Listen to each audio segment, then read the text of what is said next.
Galera, a verdade oculta do mundo de One Punch Man foi revelada. Um mundo pós-apocalíptico que foi em grande parte destruído pelas guerras que aconteceram e se tornou extremamente perigoso. A humanidade teve que fugir de todos esses problemas. Ou pelo menos ela acha que fugiu, porque pode ser que tenha sido de lá que surgiu o God. Uma força da natureza que serviria como uma resposta direta a todo o prejuízo que os seres humanos causaram. Aqui nesse vídeo eu vou te passar um resumo do que aconteceu em One Punch Man depois que o Saitama venceu o Empty Void. A gente vai falar sobre essa questão do mundo deles, eu vou te explicar como que isso pode estar relacionado com o God e ainda te atualizar sobre o monstro palhaço que está aparecendo atualmente em One Punch Man e que tem poderes semelhantes ao do Homem Fênix. Então já fica aqui e bora bater um papo sobre isso tudo. Bom, e pra começar, depois que o mangá finalmente conseguiu avançar além do arco dos ninjas, em que ele ficou mais de um ano parado por conta de redraws, a gente vê o Saitama vivendo a vida dele normalmente, como se nada tivesse acontecendo, mas vale destacar que agora ele está sendo seguido pelos ninjas celestiais, e então um dia ele acaba sendo abordado pela Mai Mask, que fala que quer conversar um assunto com ele. E aqui a gente já vai direto pra parte da história do mundo de One Punch Man, porque o primeiro assunto que a Mai Mask levanta são as mudanças do mundo. E ele explica que há muito tempo atrás existiam vários países espalhados ao redor do mundo, assim como é no nosso, e eles travavam várias guerras por terra, recurso, coisa assim do gênero, só que em determinado momento a população humana começou a diminuir demais e virou prioridade preservar a espécie e todo mundo se unificou em um só governo com uma só língua. Só que não parou por aí, porque mesmo com tantas guerras mundiais não sendo mais um problema, o estrago que elas causaram continuou. O meio ambiente ficou completamente destruído, tóxico, mudanças climáticas começaram a ficar muito rápidas, o nível do mar subiu, organismos nocivos começaram a se proliferar e basicamente não tinha mais condição de viver em partes externas do mundo, e com isso a humanidade abandonou os outros territórios e todo mundo foi viver em um só supercontinente, que é o que a gente vê na série. E para caso alguém esteja em dúvida, isso daqui não foi tirado do nada, a gente já tinha visto que eles tinham um só governo e que era um tipo de supercontinente em que todas as pessoas estavam, e até meio recentemente a gente continuou tendo alguns easter eggs relacionados a isso. Para quem não se lembra, na luta contra o Garou, quando ele bate o Saitama no chão de uma forma que meio que amassa o planeta, a gente vê que tinha toda uma galera que estava numa viagem, eles estavam perdidos no meio do oceano, e aí simplesmente os resquícios de uma civilização antiga sobem acima do nível do mar. Isso que era justamente uma das civilizações de antes dessa supermigração que teve que abandonar o lugar, nesse caso aparentemente porque o nível do mar subiu demais por conta da poluição e todas essas coisas. Então sim, o mundo de One Punch Man é tecnicamente um mundo pós-apocalíptico. A maior parte dele não é habitável para as pessoas. Eles não conseguiam ficar lá e abandonaram todos aqueles territórios. É natureza pura, tendo no máximo resquícios ou então destroços das civilizações que existiam lá antes. A humanidade teve que se reestruturar completamente e, como ele até fala aqui, já é num número muito menor do que era antigamente. E aí provavelmente alguns de vocês estão se perguntando o que isso tem a ver com o God, mas eu sei que tem gente que já sacou. No plot do Imperador Mendigo, a gente vê o God mesmo comentando com ele durante aquelas alucinações questões relacionadas com a humanidade ser problemática e até mesmo com o meio ambiente. Mas não é nem esse o ponto principal. O vínculo mais direto que a gente tem, que é uma coisa que muita gente sabe, é que o Homem Vacina que aparece lá no primeiro episódio, que falava que ele era uma manifestação de uma força da natureza para se vingar dos humanos e tudo mais, que o Saitama acabou com ele com um só soco, tinha aqueles poderes de energia. Acontece que o Imperador Mendigo tem poderes de energia iguais, e não é só uma questão de que os poderes funcionam igual. Oficialmente é a mesma energia, e o Imperador Mendigo recebeu esses poderes do God. Teoricamente falando, então, o que o Imperador Mendigo e o Homem Vacina estavam usando eram os poderes divinos do God, reforçando que sim, existe uma conexão direta entre o God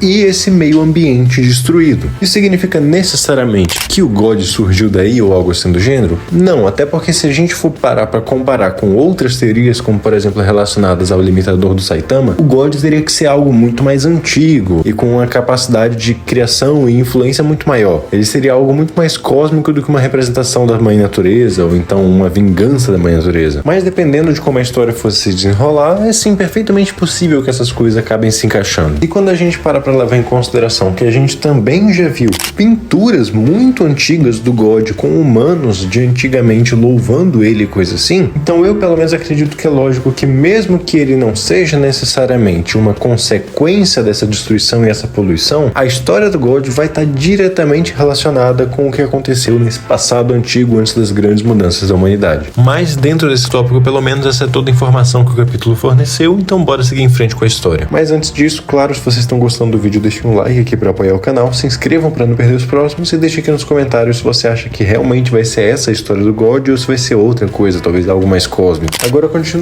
Continuando, a Mai Mask fala pro Saitama que depois dessas duas mudanças, a humanidade está prestes a enfrentar a terceira grande mudança, que são os monstros com alta inteligência. Ele explica que antigamente era raro encontrar um monstro com uma capacidade intelectual maior, hoje em dia está se tornando cada vez mais comum, e para piorar, a maior parte desses monstros é um humano que se transformou. Por conta disso, ele acredita que eles precisam aumentar o número e a qualidade dos heróis que existem, e para isso tem que ter um herói absoluto que vai ser um líder e a inspiração para todos eles, e ele quer que seja o Saitama. O problema é que enquanto a Mai Mask falava isso tudo e já começava a fazer planos e falar de todas as coisas que eles teriam que fazer, o Saitama não estava prestando atenção porque o Mai Mask pediu a bebida no lugar do Saitama e não deixou ele escolher. Isso deixou o Saitama incomodado e ele não ouviu nada. Mas de qualquer forma, a Mai Mask acaba conseguindo levar o Careca para esse suposto treinamento em que ele transformaria o Saitama no herói absoluto. Só que durante as explicações, o Saitama percebe que o Mai Mask estava falando de vários assuntos e várias coisas que poderiam interferir, mas não estava falando sobre ser um herói de verdade. Mas depois disso tudo, a Mai Mask acaba percebendo que o Saitama é meio alienado, ele não sabe muito das coisas que acontecem pelo mundo e ele é um herói só por hobby. Isso deixa ele bem impressionado e pensando que talvez isso esteja mais próximo da essência de um herói. Então ele explica porque ele acha que os heróis de classe S são um problema, já que eles são muito arrogantes, e também que as pessoas só podem se inspirar com algo se elas podem ver aquilo, e que a justiça suprema teria que ser como um tipo de sol que poderia iluminar o mundo todo, basicamente explicando por que ele se importa tanto com essa questão da aparência. Isso tudo faz o Saitama perguntar por que o próprio Mai Mask não é esse herói supremo então, mas o Mai Mask fala que ele não pode. Então depois de levar o Saitama para um lugar mais reservado, ele fala o seu nome verdadeiro, que é Build, e vai para contar a sua história de origem. Ele explica que ele sempre teve um complexo de inferioridade muito grande por ser muito feio. Ele se tornou um herói, mas ele agia com uma máscara. Isso era justamente para que as pessoas não vissem e julgassem ele. Mas um dia, numa luta contra um monstro, a máscara dele acabou quebrando, e para surpresa dele, ele tinha ficado bonito. E aí que ele explica pro Saitama que na realidade ele é um monstro. Ele amaldiçoou tanto a própria aparência horrível que ele acabou se monstrificando, e parte da transformação foi ele ficar com uma aparência diferente. Então basicamente ele explica que por ser um monstro ele não pode ser o herói absoluto, mas que essa transformação dele deu muito mais visão de mundo para ele, ele se tornou muito mais influente e aprendeu muita coisa sobre as pessoas. Mas ao mesmo tempo ele tá meio que perdendo sua humanidade, tem medo de virar um monstro de vez, e ele acha que matar monstros é a única coisa que vai fazer ele permanecer do lado dos humanos. Basicamente o que ele quer que o Saitama faça é herdar os ideais que ele tem, que ele desenvolveu, mas ainda tendo sua humanidade diferente dele. O Saitama nega isso tudo, então a Mai Mask começa a falar as várias coisas que ele vai poder fazer, os contratos que ele vai ter e coisa assim, e o Saitama sem querer mostra pra ele que no final das contas isso é só ser um fantoche. E que no final das contas heroísmo não é sobre como você é visto, é sobre o que você faz e quem você é. Mas depois de falar isso, o Saitama acaba vazando porque ele tinha prometido que ia jogar videogame com o King, deixando a Mai Mask sozinho até que ele encontra um monstro palhaço. E de começo a Mai Mask facilmente estraçalha ele, explodindo a cabeça dele com um golpe. O problema é que depois ele descobre que esse palhaço é parecido com o Homem-Fênix, ou seja, ele é um monstro fantasiado. Ele era um cara que usava uma roupa de palhaço e apego, ou então passar muito tempo com ela, muito ódio por ela ou algum outro tipo de sentimento, fez ele passar por um processo de monstrificação relacionado com a roupa. E assim como o Homem-Fênix tinham duas habilidades específicas, que eram voltar à vida de certa forma e ficar mais forte seguindo uma certa condição, esse palhaço também tem. Ele consegue ressuscitar e ir aumentando seu poder, só que de formas diferentes. O palhaço, toda vez que ele sofre algum dano que ele não conseguiria aguentar, ele ia acabar morrendo, um dos balões que ele carrega estoura e aí ele basicamente se regenera e volta. Separadamente, a gente também vê que os poderes dele são movidos por atenção. Quanto mais ele estiver no centro das atenções, mais poderoso ele vai ficar. E isso a ponto de que, como eu falei, no primeiro momento que eles se encontraram, a Mai Mask facilmente conseguiu destruir a cabeça dele, mas depois ele foi ficando mais e mais forte, foi ficando mais difícil, a ponto de ele até rivalizar a força do Mai Mask. Por estar no centro das atenções, já que as pessoas ao redor começaram a perceber o Mai Mask lá, e como ele é uma celebridade, o palhaço que estava enfrentando ele também estava recebendo muita atenção, ele foi ficando mais e mais poderoso, ao ponto de conseguir resistir a uma sequência enorme de golpes do Mai Mask, e no final do capítulo até mesmo segurar e superar por um breve momento pelo menos a força de um soco dele. Esse palhaço não vai ser uma grande ameaça ou um grande problema para a história como um todo, mas é muito interessante ver como os monstros fantasiados são sim especiais, e a série dá um destaque aqui, tanto que o próprio Mai Mask comenta que ele era daquele jeito provavelmente porque era um monstro fantasiado, mostrando que entre as diferentes classificações de monstros essa é uma das mais especiais e poderosas, provavelmente inclusive sendo a categoria de monstros mais perigosa depois dos Arautos de God. Isso aqui atualiza vocês de tudo que aconteceu nesse arco que tá rolando do Mai Mask até agora, e como eu expliquei, apresenta informações muito importantes e muito interessantes também sobre a história e como funciona o mundo de One Punch Man, que